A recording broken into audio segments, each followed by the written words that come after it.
Ayon kay OG Diaz, siyan, 2022 pa raw, niloloko si Kim.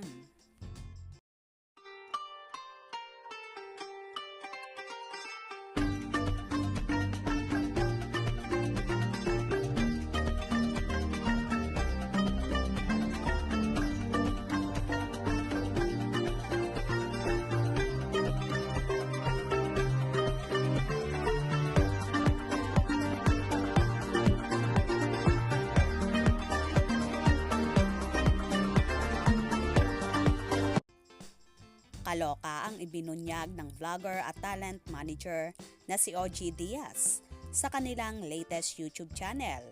Ayon sa talent manager, taong 2022 pa raw tila nagkakamabutihan ang sinasabing bagong jowa ng kapuso aktor na si Sian Lim, ang isa sa producer ng Viva na si Iris Lee. Habang ginagawa ang Hello Universe kung saan director si Sian at co-producer naman dito si Irish Lee.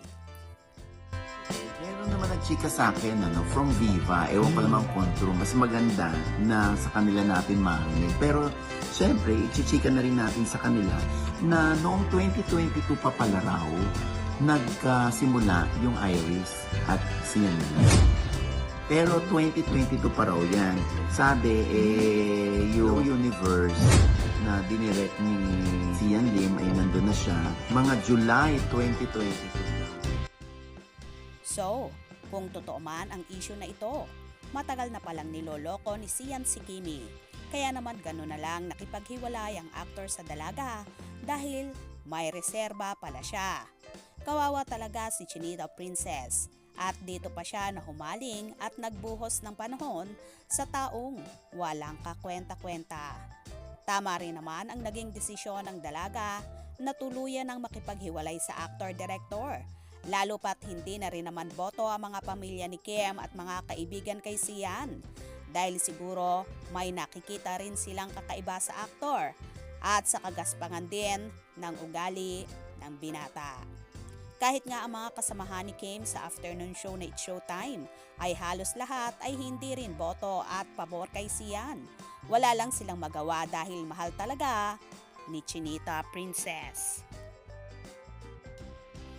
Samantala, marami namang fanay ni Kim na natuwa dahil natauhan na raw ang dalaga. At ngayon nga ay suportado na ulit nila ang actress lalo pat nakatambal niya na si Paulo. At pinaiingay ng lubos ang kanilang Kim Pao tandem. Hindi rin naman kasi maikakaila ang lakas ng chemistry ng Chupaw na umaapaw sa pakilig. Kaya naman tumutok at huwag na huwag pauhuli sa mga maiinit na kaganapan.